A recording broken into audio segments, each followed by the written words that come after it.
ذہن میں یہ بات رکھیں کہ یہ دنیا نہایت عارضی ہے اور اتنی ٹیمپریری ہے کہ محمد حسین آزاد جس شخص نے نثر میں شاعری کی، وہ کہتے ہیں کہ انسان کا اپنے دم پہ بھی اختیار نہیں، اتنی بے اختیاری ہے۔ تو آپ سے میری یہ گزارش ہوگی کہ جو زندگی کے دن میرے سمیت ہمارے گزر گئے وہ تو گزر گئے، لیکن بقیہ جو زندگی کے ہمارے پاس آتے ہیں ان کے لیے آئیے ہم مل کر عہد کریں کہ ہم نہایت اچھے انداز سے یہ زندگی گزاریں گے، حقوق العباد کا خیال رکھیں گے اور حقوق اللہ کا خیال رکھیں گے۔ یاد رکھیں ہمارے اور کافروں کے درمیان ایک فصیل ہے، ایک دیوار ہے، اور وہ دیوار یہی ہے کہ ہم اللہ کے حقوق کا بھی خیال رکھتے ہیں اور انسانوں کے حقوق کا بھی خیال رکھتے ہیں۔ یہی عظمت ہے اسلام کی۔ اسلام یاد رکھیے گا کہ مذہب نہیں، ناٹ میئر ریلیجن، یہ کوڈ آف لائف ہے۔ زندگی آپ کو کیسے گزارنی ہے، کس طرح رہنا ہے اور کیسے لوگوں سے بیہیو کرنا ہے، یہ ہے کوڈ آف لائف جو قرآن نے ہمیں دیا۔ Unluckily with due apology from all of you، ہم نے اس بات کو سمجھنے کی کبھی کوشش نہیں کی، ہمارے پاس ٹائم نہیں ہے قرآن کا پڑھنے کا، ہم نے اسے چلیپا کر رکھا ہے، غلافوں میں سجا کے رکھا ہے۔ کاش کہ ہم اس کو سمجھ سکتے اور پھر اپنی زندگی پہ اپلائی کرتے تو پھر جا کے کوئی تبدیلی آتی۔ نعروں سے تبدیلی سامنے عظیم کا نہیں آ سکتی۔ میرے اللہ کے نبی کی زندگی کو مد نظر رکھیں، لقد کان لکم فی رسول اللہ اسوۃ حسنہ، ایک ایک پہلو کو مد نظر رکھیں تو پھر جا کے بات بنتی ہے۔ آپ دیکھیے گا کہ مکہ کی کیا صورتحال تھی جس وقت نبی اکرم صلی اللہ علیہ وسلم کی بعثت ہوئی، کیا کیا جھگڑے تھے عجیب و غریب قسم کے، لوگ سرداروں کے قصیدے پڑھتے تھے۔ صاحب علم دوست بھی تشریف فرما ہیں، گھوڑے دوڑانے پہ جھگڑا ہوتا تھا، میرے خاندان کا گھوڑا ٹاپر ہوگا، ہم بڑے پہلوان ہیں، بڑے طاقتور ہیں، اور پھر اس کے بعد آپ دیکھیں بچیوں کو زندہ دفن کر دیتے تھے۔ یہ ہمارے لیے انسلٹ کا باعث ہوں گی۔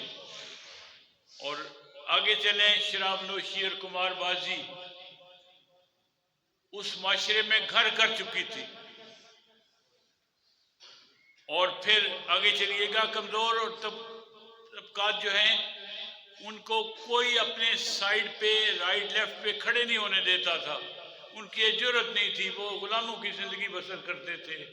شرک و بدعت کا دور تھا، غیبت، الزام تراشی، نفاق، جھوٹ، ریاکاری، یہ چیزیں معاشرے میں گھر کیے ہوئے تھی۔ اور اس کے بعد قطع کی جو ایک خاص سپریس طبقہ تھا جو آج بھی موجود ہے، اس کے ساتھ تعلق رکھنا لوگ سمجھتے تھے کہ بڑا خطرناک ہے، ہاتھ ملانا لوگ مناسب نہیں سمجھتے تھے۔ بدلہ لینا، قتل و غارت گری، سود، والدین کی عزت و احترام کا کوئی تصور نہیں تھا۔ اس کے بعد مال اکٹھا کرنے پہ زور دیا جاتا تھا، آج بھی اس دور میں دیکھ رہا ہوں، آپ ذرا میری بات کو غور سے سنیے گا، آج بھی ہم یہ سمجھتے ہیں کہ حلال حرام کی تمیز ہم نے چھوڑ دی ہے۔ اور یاد رکھیں، بھولنا نہیں اس بات کو، میں ایجوکیشنسٹ ہوں، آپ سے یہ بات دردمندانہ اپیل کر رہا ہوں، لقمہ حرام اگر آپ کے حلق میں چلا گیا اور آپ نے ڈائجسٹ کر لیا، اس کے بعد یہ عبادات کا کوئی تصور نہیں رہتا۔ ہمارے پیش امام لکیلی پی ایچ ڈی اسکالر ہیں، اور ان سے یہ بات کنفرم کر لیجئے گا، اور میں اس بات کا ذمہ دار ہوں۔ اس لیے حلال اور حرام میں تمیز کریں اور زندگی کے بقیہ دن جو ہے وہ اچھے طریقے سے گزارنے کی کوشش کریں، اور پڑوسیوں اور کمزور طبقات کا خیال رکھیں، سامعین عزیز وقار، کلچر کی تبدیلی کیسے آئی تھی؟ محمد صلی اللہ علیہ وسلم تشریف لائے، آپ نے ماڈل دیا، نمونہ دیا، اور نمونہ کیسے پیش کیا؟ آپ نے ہمیشہ سچ بولا، کوئی خیانت نہیں کی۔ کفار مکہ تشریف فرما ہے، پوچھا آپ نے کیسے پایا مجھے؟ صادق اور امین پایا۔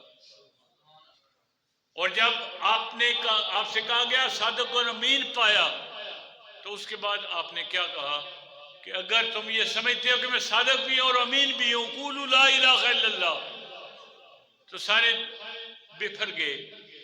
لیکن آپ نے یہ کام چھوڑا نہیں۔ یہ نہیں ہے کہ آپ سائڈ پہ ہو جاتے، کیوں سر؟ آپ نے یہ کنٹینیو کیا۔ پھر لاجیکلی دیکھیں، میں کہوں اس پہاڑی کے پیچھے سے لشکر حملہ آور ہونے والا ہے، مان لو گے؟ سب نے کہا مان لیں گے۔ یہ لاجک تھی، دلیل تھی۔ پھر آپ نے ایفرٹس کی، کوششیں کی۔ آپ دیکھیں جنگ احزاب کو پڑھیں تو سب سے پہلے سیدنا علی مرزا شیر خدا کو بھیجا، جو آپ کے داماد بھی تھے، آپ کے کزن بھی تھے، جن کے بارے میں میرے اللہ کے نبی نے فرمایا ہے کہ میں اور علی اسی طرح ہیں جیسے موسیٰ اور ہارون تھے۔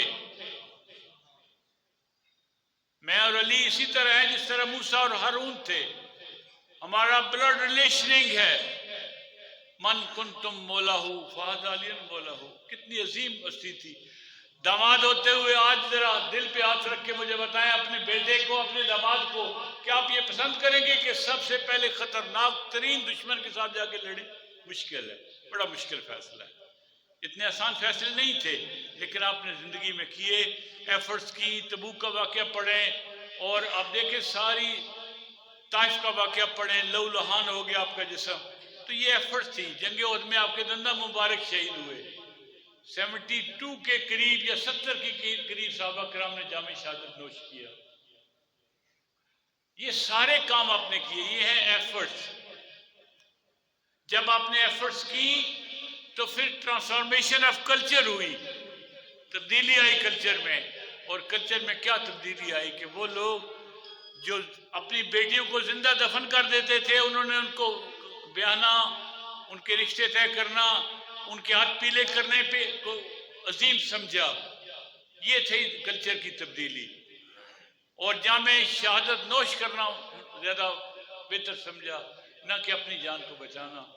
سامعین عزیز وقار، یہ 4 پوائنٹس میں نے آپ سے کرنا چاہتا تھا۔ ماڈل دیا، لاجیکلی لوگوں کو بتایا، ایفرٹس کی، پھر ٹرانسفارمیشن آف کلچر ہوئی۔ آپ میں سے آپ سب کو دل پہ ہاتھ رکھ کے یہ بتائیں کہ کیا یہ کام ہمارے کرنے کے نہیں ہے؟ کیا اس کے بعد کوئی انبیاء کا سلسلہ آئے گا؟ نو، ناٹ ایٹ آل۔ آپ کی بھی ذمہ داری ہے۔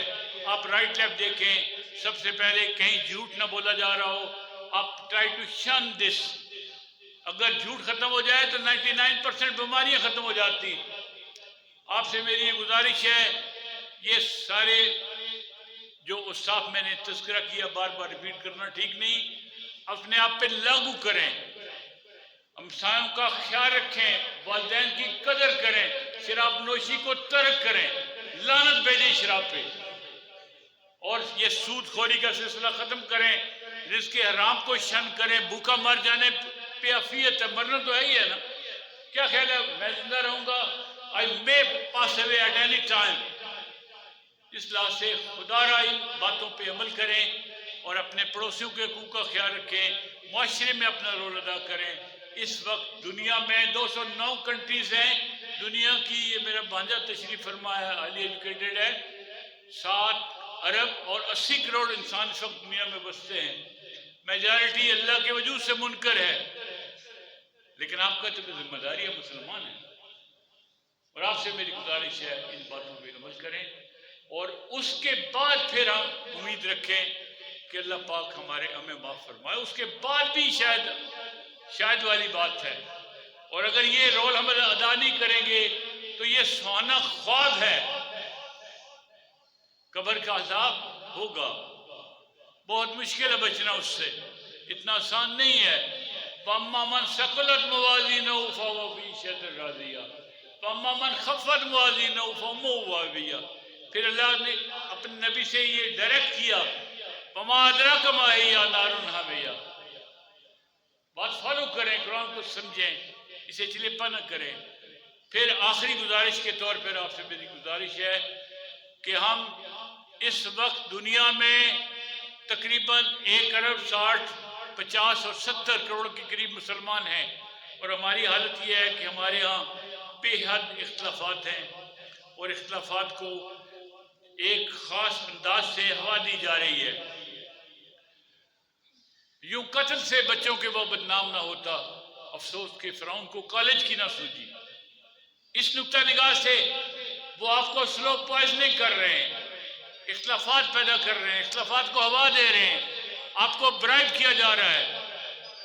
مولانا صاحب سے معذرت سے some sectors are going to be paid or regularly they are going to be paid for this purpose کہ ان میں قریب نہ آنے دینا۔ انہیں خطرہ ہے کہ اگر 1 ارب 70 کروڑ مسلمان اکٹھے ہوں گے تو اسرائیل کو کیا ہو جائے گا، تبدیلیاں آ جائیں گی۔ اس لحاظ سے میری آپ سے دردمندانہ اپیل ہوگی ایجوکیشنسٹ سے کہ وَاعْتَصِمُوا بِحَبْلِ اللَّهِ جَمِيعًا وَلَا تَفَرَّقُوا، اس مصداق پہ لوگوں کو قریب لائیں، پیار محبت کی فضا پیدا کریں۔ اور اگر ہم نے یہ نہ کیا تو نہ سمجھو گے تو مٹ جاؤ گے ہندوستان والوں، تمہاری داستان تک بھی نہ ہوگی داستانوں میں۔ مجھے ایگزیکٹ وہ زبانی یاد نہیں ہے، اس لحاظ سے میں ایک آپ کو علامہ اقبال کے کلام کا ایک حصہ سنا کے، وہ غالباً شکوہ اور جوابی شکوہ میں سے ہے، تو پھر آپ سے اجازت لوں گا۔